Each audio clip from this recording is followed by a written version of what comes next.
العمر ابنتي الغالية دكتورة داليا حلمي. داليا يعني غنية عن الوصف الحقيقة، إنسانة يعني أهم ما يميزها بجانب الاكسبيرينس وبجانب انها دؤوبة الإخلاص، يعني الحقيقة الإخلاص والضمير العالي. ودكتورة داليا أنا مش هطول أكتر من كده، بروفيسور اوف بيدياتريكس بيدياتريك ألرجي إيميونولوجي عين شمس يونيفرسيتي. الحمد لله دكتورة داليا فتحت أخيرا الصورة بتاعتها. ابدأي يا دكتورة داليا التوب بتاعتك عشان ما نضيعش وقت الأودينس، اتفضلي.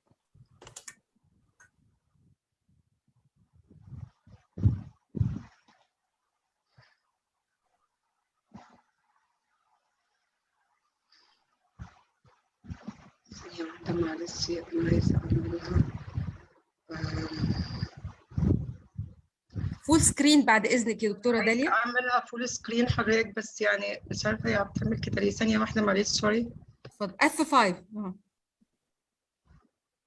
لو دوستي F5 تفتح معاكي. طيب هنا كمان. ثانيه واحده، انا بس عايزه اشيل دي عشان هي فول سكرين. انا فاكره انا عايزه بحاول اعملها فول سكرين، مش عارفه هي عامله كده ليه. موجوده خلاص اوكي معلش سوري. لو دوستي F5 يا دكتوره داليا. ايوه تمام كده، حلو قوي. بسم الله الرحمن الرحيم. Thank you so much, Dr. Zena, for my beloved professor, for this kind introduction. I'm going to go through the on-demand therapy of hereditary angioedema, giving special stress on the latest update from EACI 2021 Congress.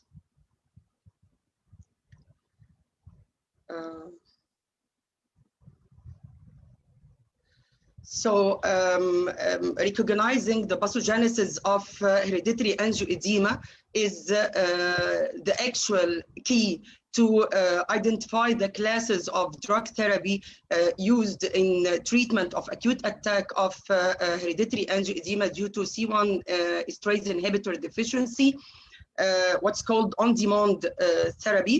So as Dr. Nisreen thoroughly described the pathogenesis of hereditary angioedema, this is the diagram showing the targets of the classes of drug therapy used for on-demand therapy for treatment of this disorder. So we have the C1 inhibitor, C1 esterase inhibitor concentrate, whether the intravenous plasma drive it or the recombinant C1 esterase inhibitor, conistat alpha. The second group of drugs is the kallikrein inhibitor, eclantide. And the third group is the bradykinin receptor type 2 antagonist, the icatibant. As we can see that they have different age approval in pediatrics according to FDA and EMA. And this is very important as this is the key for health insurance to be covered for these patients, as well as to ensure safety and efficacy in these age groups. So if we go through the EACI highlights, what do the latest studies tell us about the efficacy and safety of current on-demand therapy in treatment of hereditary angioedema due to C1 esterase inhibitor deficiency? We found the European registry, which studied the effect of recombinant human C1 esterase inhibitor for acute treatment of hereditary angioedema. They recruit patients from July 2011 to December 2020. It included 89 patients from 9 countries. Their mean age is 47 years, but this is interesting because the age range extends down to 15 years. So it included pediatric age group. And as we can see that giving recombinant human C1 esterase inhibitor for the treatment of acute attack we found that almost 97% of these attacks experienced relief within 4 hours of administration of the recombinant C1 esterase inhibitor. And most of this attack required only 1 dose of the drug, and only 6 hereditary angioedema attacks needed a second dose, which means a very good satisfaction level for treatment of acute attack by the recombinant human C1 esterase inhibitor. Interestingly, no hypersensitivity or thromboembolic events were reported, and no patients had any drug-related serious events. Another interesting study about the level of satisfaction of patients with on-demand therapy with icatibant. It's from Turkey. They recruited 161 adult patients, and it included patients with most of these drugs, although they are used, the on-demand therapy used for hereditary angioedema with maybe unknown genetic mutations and others, but they are tried in patients with hereditary angioedema with type 1 or type 2, and that's why the clinical trials are going on, and the different research studies included patients with confirmed type 1 or type 2 hereditary angioedema due to C1 esterase inhibitor deficiency. They were on long-term prophylaxis, whether danazole or tranexamic acid. The sites of attacks was most common involving the abdomen, followed by extremities, then the oropharyngeal attack, and the face. And we found that almost 80% of these patients experienced self-administration of the drug at home. The most common injection site reactions was erythema, reported in 52% of patients. However, the whole percentage of injection site reactions in all the studied groups was only in 32% of patients. And we can see in this graph that there is a highly significant positive correlation between the time to administration of the drug with the time to resolution of the symptoms. So the sooner the drug is given to the patients after he experiences the symptoms, the more rapid he experienced resolution of his symptoms. And we can see that the level of satisfaction of these patients, almost whether they are very satisfied or satisfied with the drug, almost reached 76%. So going to the future on-demand therapy of this disorder, with the drugs under development and under clinical trials right now, going back to the pathogenesis, as I said, it is the key to tailor the treatment for the patients. It's not in hereditary angioedema only, it is in every disease. Knowing the pathogenesis will help you to invest in the target molecules for treatment of these patients.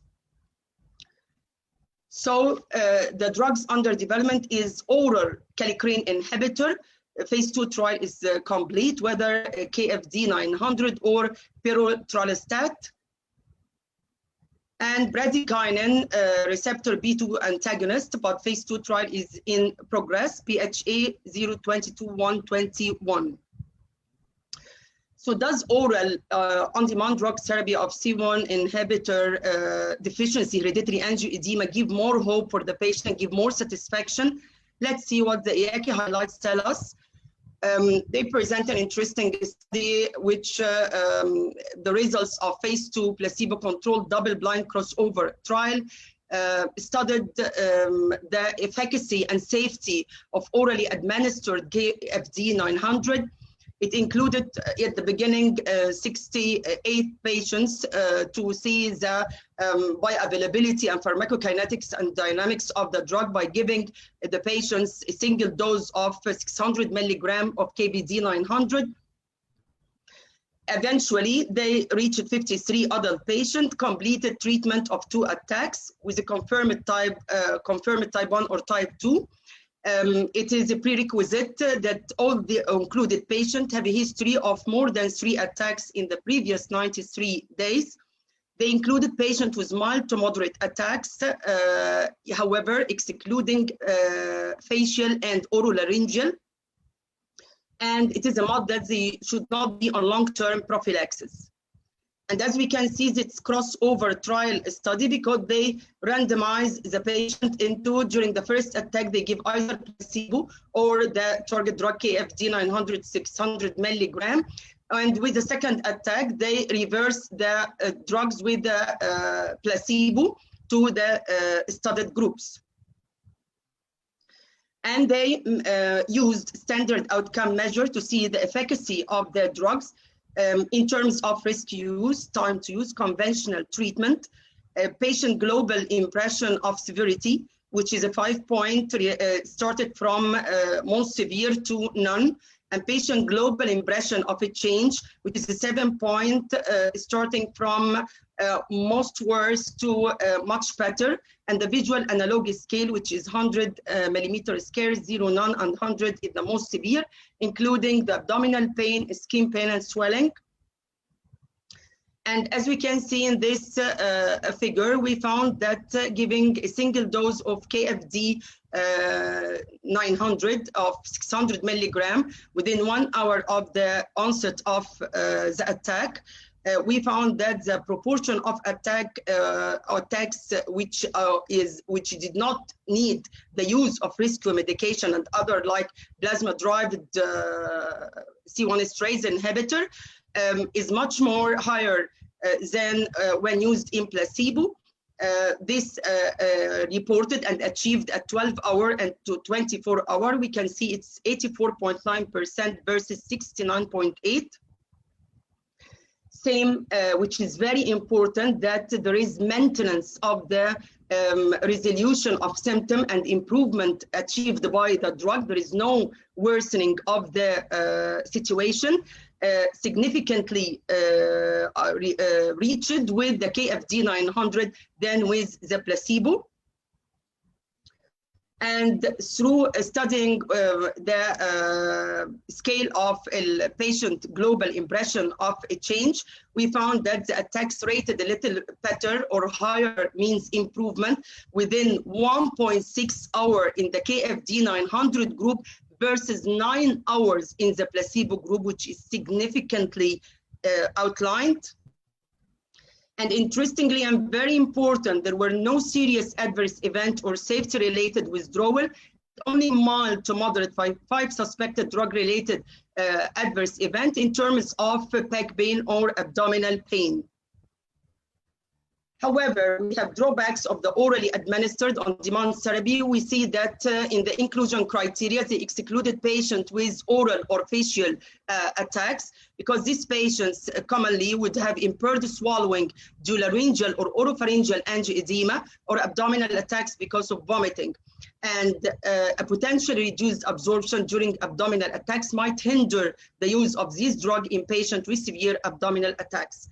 However, it has merits, and the very important merits that they have shortened the time to administration in patients, increase their satisfaction, definitely because they can receive it at home, decrease the stress on the healthcare settings.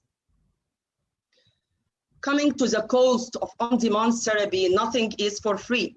So if we can see that the plasma-derived C1 inhibitor, it costs per attack $14,000. And we can see the variation in self-administration versus hospital care setting.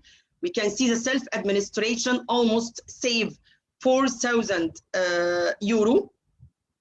And for the recombinant C1 esterase inhibitor, it is the least 12,000. And it is expected that it will save much more money. Icatibant, it is for 14,000, but when it is given through self-administration at home, there is 9.2 decrease in the cost with annual health system saving of 551,000 euro. The eclantide it is higher, 21,000, but should not be self-administered because of the risk of anaphylaxis. But hereditary angioedema, although it's rare disease, it's not simple. It costs life, it costs productivity. And we can see that in United Kingdom study, they report that the cost of care for a single patient with hereditary angioedema was 160% more for the primary care and 447% more for the secondary care. Even if the cost of the specialist care and medication were excluded, this is just the medical care. So add for this the consequences of lack of productivity of the person and the inability to maintain employment. So although the cost is high, but on the long run, these patients will become functional, good quality of life, they will help their societies, they will be productive, and much more outcome would we all have. At the end, I would like to acknowledge my professors, my beloved professors and colleagues at the Pediatric Allergy, Immunology, and Rheumatology team, headed by Professor Dr. Shireen Reda, and founded by our beloved late Professor Dr. Yahya El-Ghoneimy. I like this photo so much. He used to listen to us with seriousness, with concentration, encouraging us in all our talks. May Allah bless his soul and make him among the happiest in the afterlife. And special thanks to Professor Ilham Husni, whose opinions helped to simplify the data presented in the IACI highlights. I hope that it is simple. And I would like to thank you all for your attention. Thank you so much. Thank you, Professor Dalia, very much. And we also like this photo for Professor El-Ghoneimy, which reminds us of how he was keen to attend our talks and to encourage us all of us. Professor Ilham? I'm so happy now to present Associate Professor